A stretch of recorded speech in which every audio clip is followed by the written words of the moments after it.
देवी Bhagavatam Mahapuran doctor Kislay Pandey के साथ।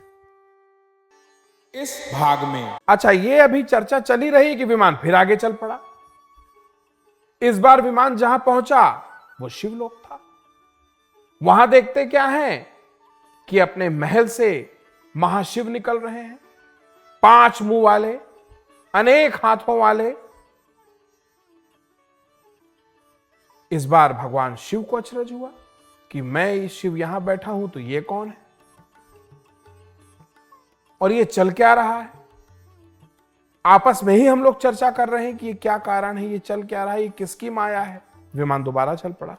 इस बार विमान पहुंचता है बैकुंठ लोक। वहां जाके देखते हैं कि चतुर्भुज भगवान विष्णु पीत वस्त्र धारण किए हुए गरुड़ पे विद्यमान हैं और माता महालक्ष्मी उनको चंवर डुला रही। हम लोगों ने दोनों ने भगवान विष्णु से पूछा कि प्रभु आप इसका निराकरण करिए, हमें तो अपना समझ में नहीं आया, आप अपना बता दीजिए। भगवान विष्णु ने कहा कि जो स्थिति आपकी वही मेरी भी है, मुझे खुद नहीं समझ में आ रही है चल क्या रहा है। दूसरे ब्रह्मा दिख रहे हैं, दूसरे शिव दिख रहे हैं, अभी तो दूसरे विष्णु भी दिख गए, कुछ समझ में नहीं आ रहा है।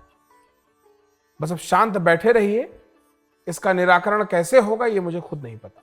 इस बार ये विमान आगे बढ़ता है और नारद जी मैं क्या बताऊं, ये विमान इस समय जहां पहुंचा वहां का तो दृष्टांत भी कह पाना असंभव है। वहां हम लोग देखते क्या है कि अनेक तरह के पारिजात के पुष्पों से सुशोभित वो लोक अद्वितीय था। वहां पे हमारे जैसे न जाने कितने ब्रह्मा, न जाने कितने विष्णु, न जाने कितने शिव मां की आराधना कर रहे थे। वो उस देवी की आराधना कर रहे थे जो एक ऐसे आसन पे बैठी थी जो शिवनुमा था। उसके पाए स्वयं मेरे जैसे एक ब्रह्मा, विष्णु, महेश व अन्य लोगों ने पकड़ रखे थे। वहां पे पक्षी गण तक हिंकार मंत्र का जप कर रहे थे। हम लोगों ने वहां पे जो देखा वो बता पाना संभव नहीं है। फिर भी आप ये समझें कि वहां सब कुछ अद्वितीय था, न पहले कभी हुआ था, न कभी हुआ है, न कभी हो पाएगा। और मैं क्या बताऊं नारद आपसे कि जिस आसन पे वो महादेवी विराज रही थी वो आसन ही ऐसा था कि जिसकी कल्पना भी बुद्धि के परे है। और उन महादेवी के बारे में क्या कहा जाए, वो तो करोड़ों करोड़ सूर्य को भी मात दे रही थी, वो कांति थी उनके अंदर। ये देखकर हम तीनों ने ये विचार किया कि हमें वहां चलना चाहिए। पर भगवान शंकर ने कहा कि अगर द्वारपालों ने रोक लिया फिर। भगवान विष्णु ने इसका निराकरण किया कि अगर रोक लिया तो रोक लिया, पर चलना तो चाहिए। इस मंशा से हम लोग उस लोक में प्रवेश किए। लोक में जैसे प्रवेश किए, पहली बात तो हम लोग तत्काल स्त्री रूप में परिणित हो गए। वहां जाके हम लोगों ने देवी की आराधना की, उनका पूजन किया, पर तभी हमारी दृष्टि उनके पैर के नख पे गई।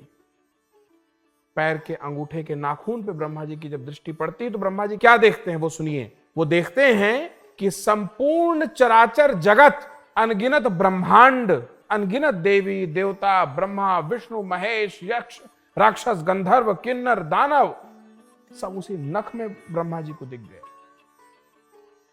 और तो और वो तीनों ब्रह्मा विष्णु महेश ने अपने आप को भी उसी नख में देखा। हर वो चीज जो उनके मन में भ्रांति थी वो उनको मां के उस नख में दिख गई। भगवान विष्णु ने समझाया कि यही आदि स्वरूपा कारण है, यही देवी हम सब की उत्पत्ति का कारण है। अब इसमें किसी प्रकार का संशय नहीं रह गया। भगवान शंकर ने कहा कि जो मुझे थोड़ा बहुत द्वाभास था वो तो अब जाता रहा। तो मैंने, भगवान विष्णु ने, भगवान शंकर ने तीनों ने माँ की स्तुति की और माँ से ये निवेदन किया कि माँ हम लोगों को बताएं क्या करना है, कैसे करना है। माँ ने, हे नारद, हम लोगों को अपना परिचय कराया और ज्यादा क्या कहें, उन्होंने बस एक बात ये कही कि मैं स्वयं परब्रह्म हूं। ये सिर्फ दृष्टि भेद है जिससे मैं दो दिखाई पड़ती हूं, मुझसे अलग कुछ भी नहीं। मां ने बताया कि आप सिर्फ यह विचार करिए कि मुझसे अलग क्या हो सकता है, जो भी आपको लगे वो भी मैं ही हूं। मां ने आदेश दिया कि आप लोग तत्काल प्रभाव से अपने कार्यों में संलग्न होइए। मेरी प्रेरणा से आपको आगे क्या करना है यह स्वयं आभास होता रहेगा, और इस कार्य को करने के लिए जिस शक्ति की आवश्यकता है वो मैं आपको देती हूं। आपको सृष्टि के लिए सरस्वती की आवश्यकता पड़ेगी, वो मैं आपको देती हूं। ऐसा कहते हुए मुझे मां जगदंबा ने माता सरस्वती दी। उसके बाद भगवान विष्णु को माता महालक्ष्मी ये कहते हुए दी कि यही आपकी शक्ति हैं, आप इनका सदैव सम्मान करिएगा और यही आपकी मूल शक्ति के रूप में सृष्टि के पालन का कारण बनेगी।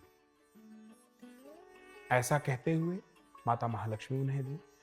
फिर माता महाकाली को गौरी के रूप में भगवान शिव को दिया, यह कहते हुए कि यही सृष्टि के संहार में मूल कारण होंगे। इन्हें आप गौरी के रूप में ग्रहण करें, उनका सदा सम्मान करें। ऐसा कहते हुए हम लोगों को कुछ समय बाद मां ने वहां से विदा कर दिया। एक बात जो हमें समझ में आती है नारद, वो ये है कि इस ब्रह्मांड में कण कण में मूल रूप से वही जगदंबा विद्यमान है, और ये ब्रह्मांड मूल रूप से कण कण में उन्हीं के अंदर चलायमान है।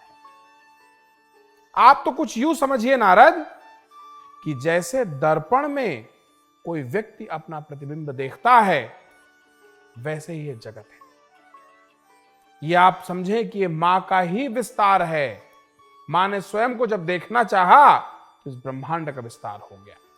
अब अगर कोई इस ब्रह्मांड को उनसे अलग समझने की मूर्खता करता है तो यह दयनीय है कि इस ब्रह्मांड में जो कुछ भी है वो वही मूल प्रकृति त्रिगुणात्मिका देवी परांबा मां भगवती है। नारद, वो स्त्री नहीं है, पर स्त्री भी वही है। वो पुरुष नहीं है, पुरुष भी वही है। देव, दानव, गंधर्व, किन्नर, सुर, असुर, राक्षस सब वही है। जो भी कुछ दृश्य है, अदृश्य है, मूल रूप से ये वही जगत जननी मां जगदंबा है। तो फिर प्रेम से बोलिए जय माता की।